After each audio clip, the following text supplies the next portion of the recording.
Guys, luto muna tayo ng adobong baboy. Guys, walang pasok eh, siyempre. Kailangan natin ng magluto-luto. So guys, with egg to, hindi mo natanggalin yung balat para sulit. Busog ka talaga.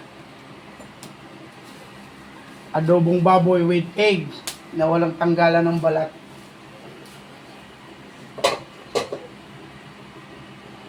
Lapit mo.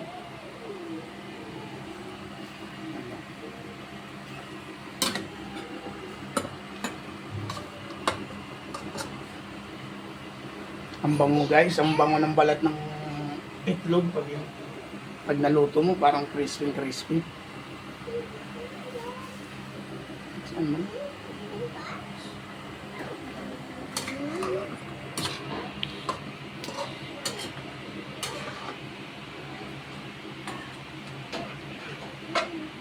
Dito pala pagluto guys, kailangan sabay-sabay mo na lahat para yung mga tamad magluto. Sabay mo na lahat guys.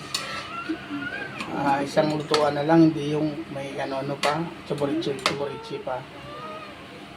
Sabay-sabay mo na siya, lagyan mo na ng tuyo, tapos sapan. Dubo ng tawag dyan guys. Ayun.